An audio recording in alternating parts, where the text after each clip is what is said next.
नमस्कार दोस्तों, स्वागत है आपका एसएससी जोन में। दोस्तों, आज हम बात करने वाले हैं बहुत ही महत्वपूर्ण टॉपिक्स में। सबसे पहले अनुच्छेद 370 और अनुच्छेद 35A की डिटेल जानकारी आपको यहाँ पर प्रोवाइड की जाएगी। अनुच्छेद 370 क्या है, किस प्रकार से लागू हुआ, किस प्रकार से अनुच्छेद 370 या धारा 370 जिसको बोलते हैं वो जम्मू कश्मीर को अलग बनाता है, और अनुच्छेद 35A किस प्रकार से संबंधित है जम्मू कश्मीर के राज्य से और क्यों इसका विरोध होता रहा है और क्यों इसका विरोध निरंतर हो रहा है। तो चलिए शुरू करते हैं और बात करते हैं सबसे पहले कि जो जम्मू कश्मीर राज्य है, जम्मू कश्मीर राज्य में दो ऐसे अनुच्छेद हैं जो जम्मू कश्मीर राज्य को विशेष अधिकार प्रदान करते हैं। कौन कौन से हैं?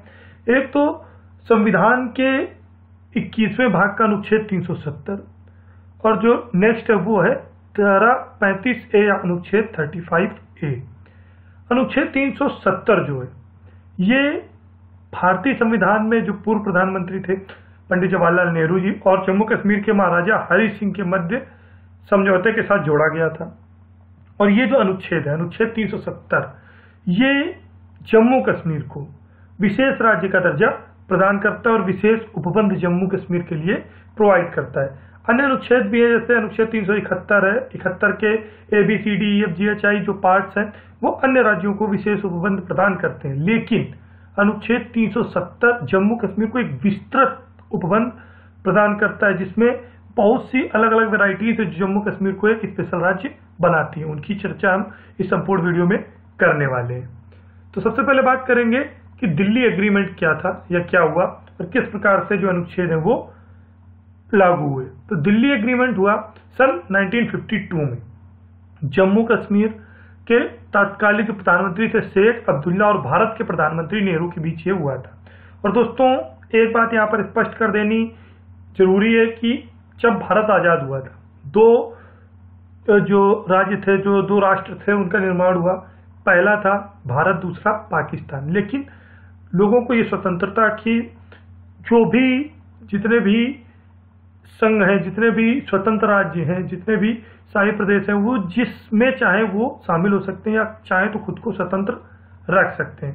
तो तीन ही ऐसे स्टेट थे जिसमें जम्मू कश्मीर, हैदराबाद और जूनागढ़ शामिल था, जिन्होंने अपने आप को स्वतंत्र रखा था, लेकिन बाद में ये शामिल हुए। जूनागढ़ जनमत संग्रह से, हैदराबाद पुलिस कार्रवाई से और जम्मू कश्मीर विलय पत्र से शामिल हुआ था। जब जम्मू कश्मीर शामिल हो गया, इसके बाद 1952 में एग्रीमेंट हुआ जिसको दिल्ली एग्रीमेंट कहा जाता है। इस समझौते में भारत की नागरिकता को जम्मू और कश्मीर के निवासियों के लिए भी खोल दिया गया था। मतलब जम्मू कश्मीर के नागरिक भी भारत के नागरिक मान लिए गए थे। जितने भी जम्मू कश्मीर के नागरिक थे उनको भी भारत के नागरिक का दर्जा मिल गया था और उनको भारत का नागरिक स्वीकार कर लिया गया था। बाद में सन 1952 में ही दिल्ली एग्रीमेंट के बाद 1954 का जो कानून आया, जो कि सबसे ज्यादा विवादित रहा या अभी भी विवादित है और जो आज के विषय का मुख्य बिंदु है, 35A, वह बनाया गया। अनुच्छेद 35A 1954 में बनाया गया। और ये एक बात यहाँ पर स्पष्ट कर देनी जरूरी है कि जो जम्मू कश्मीर का संविधान है वो लागू हुआ था 1956 में। जम्मू कश्मीर का एक अलग संविधान है, उसके संविधान की विशेषताएं क्या है वो हम आगे इसी वीडियो में समझेंगे। अनुच्छेद 35 से 14 मई 1954 को तात्कालिक जो राष्ट्रपति थे डॉक्टर राजेंद्र प्रसाद ने एक आदेश के द्वारा पारित कर दिया था। तो अनुच्छेद 35 से कब प्रभाव में आया? 14 मई 1954 को, यह याद रखना है आपको। और जैसे ये पारित हुआ, इसको संविधान का एक हिस्सा बना दिया गया, संविधान का एक अभिन्न बना दिया गया। इस संविधान के मुताबिक या इस अनुच्छेद के मुताबिक जम्मू कश्मीर का स्थायी नागरिक वह व्यक्ति है जो 14 मई 1954 को राज्य का नागरिक रहा हो या इससे पहले 10 वर्षों से राज्य में रह रहा हो। मतलब 14 मई 1944 से वो जम्मू कश्मीर में रह रहा हो, साथ ही उसने वहां संपत्ति हासिल कर ली हो।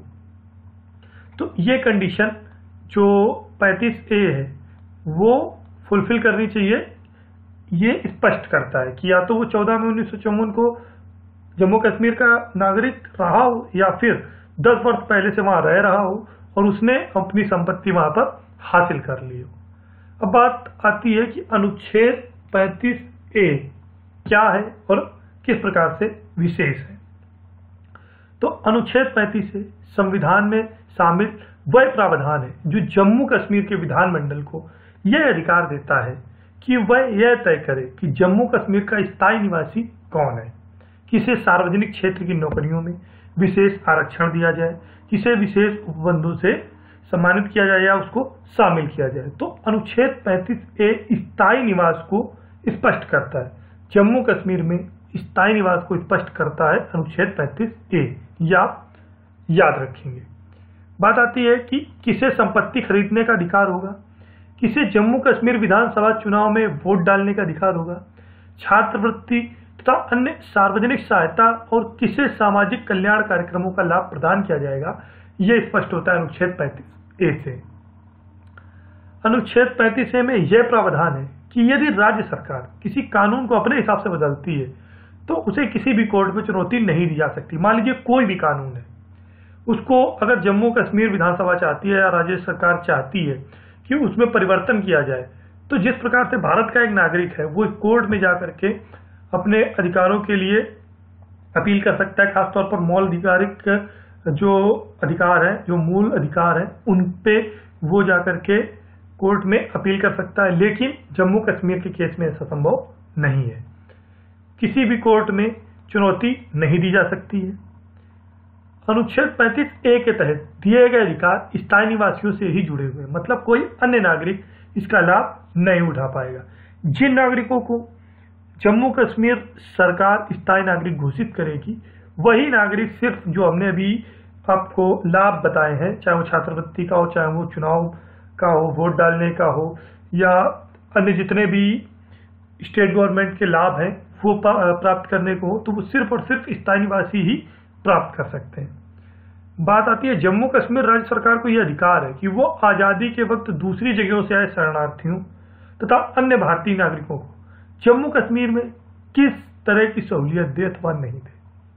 मतलब अगर जम्मू कश्मीर की सरकार चाहे तो वह शरणार्थियों को स्थायी निवासी बना सकती है, शरणार्थियों को अपने राज्य में एक शरणार्थी के रूप में रख सकती है, या शरणार्थी को अपने राज्य में रखने से मना भी कर सकती है। पूरे अधिकार जम्मू कश्मीर राज्य को ही समर्पित है। अब बात करते हैं कि अनुच्छेद 35A जो है इसके मुख्य प्रावधान क्या क्या है, और ये जो प्रावधान है किस प्रकार से अपने आप में एक अलग छवि रखते हैं, एक अलग महत्व रखते हैं। तो मुख्य प्रावधानों की अगर बात करते हैं तो अनुच्छेद 35 से किसी गैर कश्मीरी व्यक्ति को कश्मीर में जमीन खरीदने से मना करता है या रोकता है। अनुच्छेद 35 से यह कहता है कि कोई भी गैर कश्मीरी व्यक्ति कश्मीर में जमीन नहीं खरीद सकता है, कोई भी संपत्ति नहीं बना सकता है। भारत के किसी अन्य राज्य का निवासी जम्मू कश्मीर का स्थायी निवासी नहीं बन सकता है। क्योंकि वह स्थायी निवासी नहीं बन सकता है तो इस वजह से वोट डालने का विधिक अधिकार उसको प्राप्त नहीं होगा। नेक्स्ट, अगर जम्मू कश्मीर की कोई लड़की किसी बाहर के लड़के से शादी कर लेती है, मान लीजिए जम्मू कश्मीर की कोई लड़की किसी दिल्ली के लड़के से शादी कर लेती है, तो जम्मू कश्मीर के जो 35A के तहत उसको अधिकार प्राप्त थे वो सारे अधिकार उससे छिन जाएंगे, समाप्त हो जाएंगे। साथ ही साथ उसके बच्चे के भी अधिकार खत्म हो जाते हैं। मान लीजिए जैसे हमने नागरिकता को पढ़ा था, तो जो भी अधिकार है वो उसके बच्चों से भी छिन जाएंगे। नेक्स्ट है, यह अनुच्छेद भारत के नागरिकों के साथ भेदभाव करता है। क्यों? क्योंकि भारत के लोगों को जम्मू कश्मीर के स्थायी निवासी प्रमाण पत्र से वंचित कर दिया गया है, जबकि पाकिस्तान से जो भी व्यक्ति आता है या घुसपैठिया होता है, अगर वह शादी करता है पाकिस्तान की लड़की से तो उसको जम्मू कश्मीर की भी नागरिकता मिल जाती है। तो ये भेदभाव है भारत के जो अन्य क्षेत्र हैं, अन्य राज्य और टेरिटरीज हैं, उनसे जम्मू कश्मीर का ये अनुच्छेद 35 से बहुत ही ज्यादा भेदभाव व्यक्त करता है। बात करते हैं कि इसका प्रत्यक्ष उदाहरण क्या है। तो हाल ही में कश्मीर से जो भी खबरें आती हैं कि म्यांमार से आए हुए रोहिंग्या या अन्य जगहों से आए हुए रोहिंग्या जो है वहां पर बसने के लिए जम्मू कश्मीर राज्य ने इजाजत दे दी और वहां पर वो अपनी बस्ती बसा चुके हैं। तो ये जो चीजें हैं ये डिफ्रेंशिएट करती हैं भारत को कश्मीर के एक अभिन्न अंग होने के बावजूद भी। अब बात करते हैं कि हटाने की जो मांग है वो क्यों की जा रही है। तो ये जो अनुच्छेद 35 है, इसको हटाने की मांग निरंतर रूप से बनी हुई है, जबकि जम्मू कश्मीर की जो सरकार है वो इसे हटाने से बिल्कुल भी मना करती है। क्यों ऐसा है ये समझेंगे। तो इसको हटाने की मांग इस वजह से है क्योंकि ये दलील दी जाती है कि इसे संसद द्वारा लागू नहीं किया गया है। तो ये बात भी सही है, जैसा हमने वीडियो के शुरुआत में समझा कि इसको संसद के तहत लागू ना करके जो तात्कालिक राष्ट्रपति थे उन्होंने लागू किया था।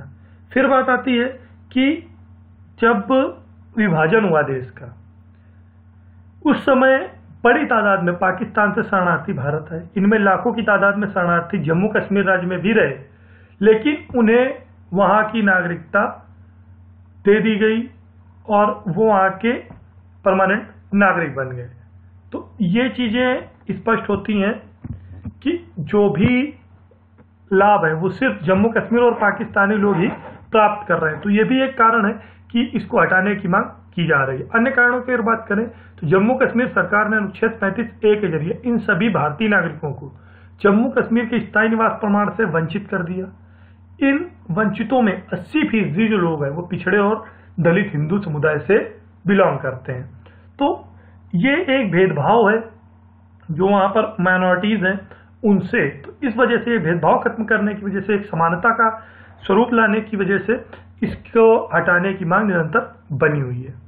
फिर बात आती है कि जम्मू कश्मीर में विवाह करके बसने वाली महिलाओं और अन्य भारतीय नागरिकों के साथ भी जम्मू कश्मीर सरकार अनुच्छेद 35A की आड़ में भेदभाव करता आ रहा है।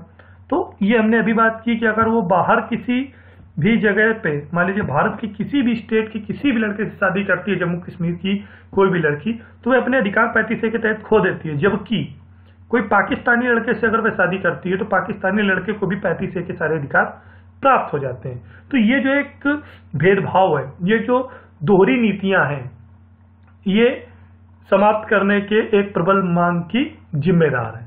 फिर बात आती है कि वर्तमान की स्थिति क्या बनी हुई है 35A के लिए। तो वर्तमान की स्थिति ये है कि लोगों ने सुप्रीम कोर्ट में याचिका दाखिल की, शिकायत की कि अनुच्छेद 35A के कारण संविधान प्रदत्त उनके मूल अधिकार जम्मू कश्मीर राज्य में छीन लिए गए, लिहाजा राष्ट्रपति आदेश जारी करे और धारा जो 35A है उसको समाप्त करे। ये दलील पेश की गई 35A के अगेंस्ट में। अब बात करते हैं कि धारा 370 के महत्वपूर्ण प्रावधान क्या है। धारा 370 जम्मू कश्मीर को अपने आप में एक अलग राज्य बनाती है, एक विशेष राज्य बनाती है। हालांकि अन्य अनुच्छेद 371 और 71 के बहुत सारे पार्ट्स भी राज्यों के विशेष उपबंधों के लिए हैं, लेकिन उतने ज्यादा विशेष उपबंध उन राज्यों में नहीं है, चाहे वो महाराष्ट्र, गुजरात और नागालैंड, असम, मणिपुर, आंध्रा ये सब राज्य हों। तो अनुच्छेद 370 किस प्रकार से विशेष है ये देखेंगे। सबसे पहले कि जम्मू कश्मीर की जो संसद जो है जम्मू कश्मीर के बारे में रक्षा, विदेशी मंत्रालय और संचार, मात्र ये 3 ही अधिकार क्षेत्र है जहां पर कानून बना सकती है। अन्य किसी भी क्षेत्रों में केंद्र सरकार कानून नहीं बना सकती है। 3 कौन से मामले हैं? रक्षा, विदेश मामले और संचार। सिर्फ इन्हीं में हस्तक्षेप रह सकता है संसद का। फिर बात आती है कि इसी विशेष दर्जे के कारण जम्मू कश्मीर राज्य पर संविधान की धारा 356 लागू नहीं होगी। 352, 56, 60 ये जो आपातकाल है इनमें जो 356 है ये लागू नहीं होगा। इसी कारण राष्ट्रपति के पास संविधान को बर्खास्त करने का अधिकार भी नहीं है। फिर बात आती है कि 1976 का शहरी भूमि कानून जम्मू कश्मीर में लागू नहीं होता है क्योंकि वहां सिर्फ और सिर्फ स्थायी निवास का कानून चलता है। फिर अगर हम बात करते हैं अन्य उसमें, तो भारतीय नागरिकों को विशेष अधिकार प्राप्त राज्यों के अलावा कहीं भी भूमि खरीदने का अधिकार है, लेकिन जम्मू कश्मीर में ऐसा नहीं है। 360 जो अनुच्छेद 360 है संविधान की धारा 360, जिसके अंतर्गत देश में वित्तीय आपातकाल लागू करने का प्रावधान है, वह भी जम्मू कश्मीर में लागू नहीं होता है। ये आप याद रखेंगे। फिर बात आती है कि जम्मू कश्मीर का भारत में विलय करना ज्यादा बड़ी जरूरत थी और इस काम को अंजाम देने के लिए 370 के तहत विशेष उपबंध दिए गए थे, लेकिन इनको समय समय पर परिवर्तित करना जरूरी था, जो कि सरकार के द्वारा नहीं किया गया। बात करते हैं कि जम्मू कश्मीर के नागरिकों के पास दोहरी नागरिकता होती है, बिल्कुल होती है। फिर बात आती है कि जम्मू कश्मीर का राष्ट्र ध्वज अलग है, जबकि एक राष्ट्र ध्वज होना ऐसा नियम है, लेकिन जम्मू कश्मीर राज्य में अपना एक अलग राष्ट्र ध्वज है। जम्मू कश्मीर की विधानसभा का कार्यकाल 6 वर्ष का होता है, जबकि भारत की अन्य जितनी भी राज्यों की विधानसभाएं हैं वहां का कार्यकाल मात्र 5 वर्ष का होता है। जम्मू कश्मीर के अंदर भारत के राष्ट्र ध्वज या राष्ट्रीय प्रतीकों का अपमान अपराध नहीं होता है। हालांकि अभी कानून कुछ सख्त हो रहे हैं, लेकिन अभी भी कानूनी रूप से उसको अपराध की श्रेणी में नहीं रखा जाता है, जो कि बहुत ही ज्यादा एक दयनीय स्थिति है, एक बहुत ही ज्यादा बुरा बर्ताव है भारत के राष्ट्रीय प्रतीकों के साथ। भारत के उच्चतम न्यायालय के आदेश जम्मू कश्मीर के अंदर मान्य नहीं होते हैं। भारत की संसद जो जम्मू कश्मीर के संबंध में अत्यंत सीमित क्षेत्रों में ही कानून बना सकती है। रक्षा, विदेशी मंत्रालय और संचार, यही 3 सीमित क्षेत्र हैं। फिर बात आती है जम्मू कश्मीर की कोई महिला यदि भारत के किसी अन्य राज्य से विवाह कर ले तो नागरिकता समाप्त हो जाएगी, जिसे हमने अभी बात की। अन्य मुद्दों में धारा 370 की वजह से कश्मीर में RTI और कैग जैसे कानून लागू नहीं होते। राइट टू इंफॉर्मेशन और कैग, ये कानून 370 धारा होने की वजह से जम्मू कश्मीर में लागू नहीं होते हैं और ये जम्मू कश्मीर को पारदर्शी बनाने से रोक रही है। बात आती है कि महिलाओं में जो कानून है वो शरीयत कानून लागू होता है। शरीयत कानून जो कि मुस्लिम समुदाय का कानून है, तो वह जम्मू कश्मीर में महिलाओं पर लागू होता है। कश्मीर में पंचायतों को अधिकार प्राप्त नहीं है। कश्मीर में चपरासियों को 2500 रुपये ही वेतन मिलता है। कश्मीरियों में अल्पसंख्यकों, जिसमें हिंदू और सिख मेन है, 16 जो आरक्षण का परसेंटेज है वो 16% आरक्षण उनको नहीं मिलता है। तो जो माइनॉरिटीज की लिमिट है, जो बेनिफिट्स है, वो भी उनको नहीं मिलते हैं। धारा 370 की वजह से कश्मीर में बाहर के लोग जमीन नहीं खरीद सकते और 370 की वजह से ही कश्मीर में रहने वाले पाकिस्तानियों को भी भारत की नागरिकता मिल जाती है। तो ये 370 और 35A के तहत जो विशेष उपबंध है जम्मू कश्मीर राज्य के लिए, उनकी जानकारी थी। क्यों इसकी मांग उठ रही है समाप्त करने की और क्यों सरकार इसको समाप्त नहीं करना चाहती है, उन सब चीजों पे हमने आज इस वीडियो में आपको जानकारी प्रोवाइड की। अगर आपको ये जानकारी पसंद आई है तो इसको लाइक जरूर करें, क्योंकि आपका एक लाइक हमारा बहुत मनोबल बढ़ाता है। आप लाइक करें, शेयर करें, कमेंट करके हमें जरूर बताएं आपको हमारा वीडियो कैसा लगा। रेगुलर अपडेट्स के लिए आपको चैनल सब्सक्राइब करना है, साथ ही साथ बेल आइकन को प्रेस करना है। Thanks for watching, have a good time.